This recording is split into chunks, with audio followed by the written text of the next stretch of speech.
Баршаңызға қайырлы күн достар, менің каналыма қош келдіңіздер. Бүгін сіздермен осындай өте дәмді болып шығатын ерекше тамақтың рецептімен бөлісетін боламын. Ол үшін видеоны соңына дейін көріп, жаңадан көріп отырған көрермен болсаңыздар, тіркеліп алуды ұмытпаңыздар.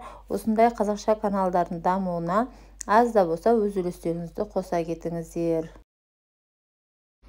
Осылай гарнирмен дайындасаңыздар да өте керемет дәмді болып шығады. Енді бізге ол үшін бір капуста қажет болады. Ол капустаны осылай дәл видеодағыдай турайтын боламыз.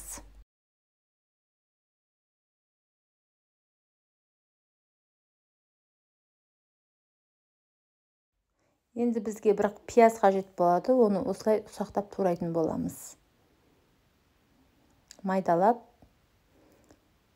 сәбізімізді теркіден өткізіп алдық. Осылай өздеріңіз көріп тұрғандай. Енді тәпеншемізге осылай май салып қыздыратын боламыз. Сұйық май қойсаңыздар болады. Мен енді сары майдан қосып, үстіне пиязымды салып қуыратын боламын. Пиязымызды жақсылап қызарғанша қуырып аламыз. Қуырып болғаннан кейін теркіден өткізген сәбізімізді салатын боламыз. Оны жақсылап қуырып аламыз. Енді өздеріңіз көріп тұрғандай кескен капусталарымыздың үстіне осылай бұрышымызды сеуіп, қызыл бұрышымызды екі бетіне де осылай сеуіп алатын боламыз.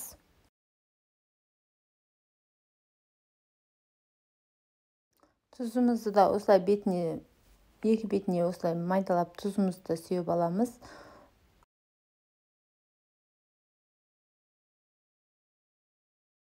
Бізге енді парш қажет болады. Паршымыздың үстіне қуырылған пиязымыз бен сәбізімізді салып, жақсылап араластыратын боламыз.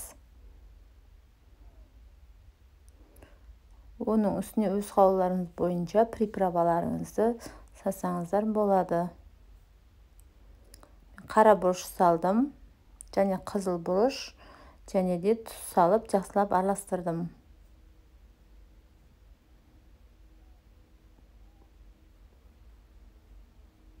Сіздер де менімен бірге жасап көріңіздер. Сіздерге де ұнайтынына сенімдімін. Өте дәмді болып шығады, және де ерекше тамақ.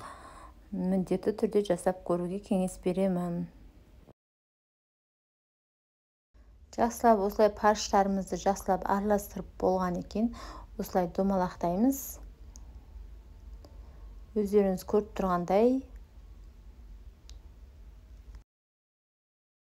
осылай 5 штук шықты. Өздеріңіз көріп тұрғандай 5 бөлікке бөліп алдым. Енді осылай кескен капусталарымызды екі бетіне де тұзымызды, бұрышымызды, келімдарымызды салып қойған. Енді соның үстіне осылай паршымызды осылай қойып шығатын боламыз.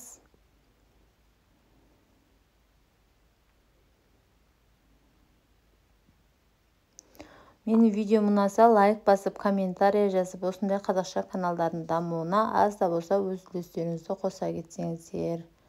Енді оның үстіне осылай өз қалауларыңызша қызанақты қойып шықсаңыздар болады.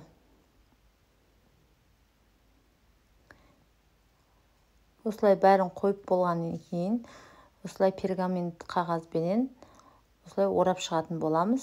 Сөйтіп 30 минут, 40 минутқа духовкаға салатын боламыз.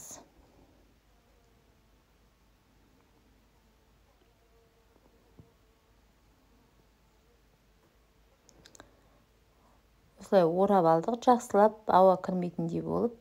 Енді міне біздің 30-40 минутымыз өтті. Міне өздеріңіз көріп тұрғандай өте әдемі болып пісті. Енді осыны қайтадан духовкаға 5 минутқа қойып алатын боламын. Бетіндегі пергамент қағазды алып тастап, енді өздеріңіз көріп тұрғандай тамағымыз дәмді болып шықты. Назарларыңызға көп рахмет. Менің видеом ұнаса, лайк басып, комментарий жазып, тіркелмеген жаңа көрермен болсаңыздар, тіркеліп алуды ұмытпаңыздар. Алдағы уақытта осындай пайдалы видеолар түсіретін боламын. Назарларыңызға көп рахмет. Қош сау болыңыздар.